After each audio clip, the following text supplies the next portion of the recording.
নিয়মিত ভূমি উন্নয়ন কর প্রদান করি, নিজের জমি সুরক্ষিত রাখি, এই প্রতিপাদ্যে কক্সবাজারের চকরিয়ায় ৩ দিনব্যাপী ভূমি মেলা শুরু হয়েছে।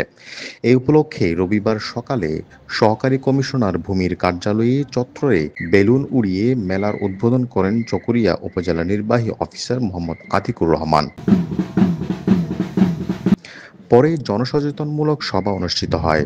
চকরিয়া সহকারী কমিশনার ভূমি রূপায়ণ দেবের সভাপতিত্বে সভায় প্রধান অতিথির বক্তব্যে উপজেলা নির্বাহী অফিসার মোহাম্মদ আতিকুর রহমান বলেন, বর্তমানে ঘরে বসে ভূমি সেবা পাওয়া যাচ্ছে, তারপরও কোনো সহযোগিতার প্রয়োজন হলে ভূমি অফিসে যাবেন, সহযোগিতা না করলে ব্যবস্থা নেওয়া হবে।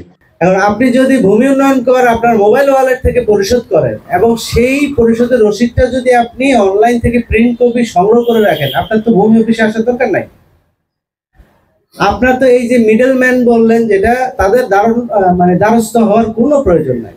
যদি কোনোটা বুঝতে অসুবিধা হয় সরাসরি ইউনিয়ন ভূমি কর্মকর্তার কাছে যাবেন অথবা সহকারী কমিশনার ভূমির কাছে আসবেন। যদি সেখানে কোনো পরামর্শ বা কোনো আপনার সহযোগিতা পেতে অসুবিধা হয় তাহলে আমাকে জানাবেন। সহকারী কমিশনার ভূমি রূপায়ণ দেব জানান, ভূমি সেবা মানুষকে যথাযথ দিতে আমরা বদ্ধপরিকর।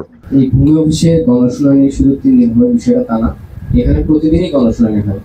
সপ্তাহে একদিন না, আমি প্রতিদিন অফিস করি। আমি সকাল 9টা থেকে অফিসে আছি। আপনাদের ভূমি সম্পর্কিত যে কোনো সমস্যা মাঝখানে কোনো ব্যক্তির কাছে না গিয়ে আপনি সরাসরি আমাদের অফিসে চলে আসবেন। আমাদের অফিসে আমরা প্রতিদিনই আছি আপনাদের সমস্যা শোনার জন্য, অভিযোগ শোনার জন্য, এবং আমরা সর্বাত্মক চেষ্টা করবো সেটা সমাধান দেওয়ার জন্য।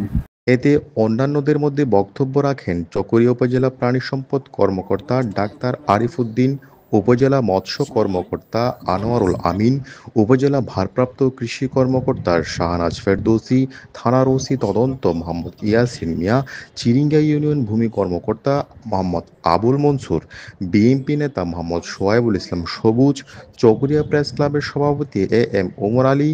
বক্তারা বলেন, দালালের দ্বারস্থ না হয়ে ভূমি সেবা সহ যাবতীয় কার্যক্রম নিজেই করা সম্ভব। 1150 টাকা ডিসিআর বিকাশের মাধ্যমে পরিশোধ করে আপনাদের নামজারিটা আপনারা নিজেরা পেয়ে যান। এভাবে ভূমি মন্ত্রণালয় দিন দিন সবকিছু ডিজিটাল পদ্ধতিতে নিয়ে আসতেছে, মানুষের হয়রানিও কমে যাচ্ছে। এর আগে ভূমি মেলা উপলক্ষে এক র্যালি বের করা হয়। 3 দিনব্যাপী মেলার 60টি স্টলে স্বচ্ছ, দক্ষ, আধুনিক ও টেকসই ভূমি ব্যবস্থাপনার মাধ্যমে ভূমি সংক্রান্ত বিভিন্ন সেবা প্রদান করা হচ্ছে। News desk, TTN।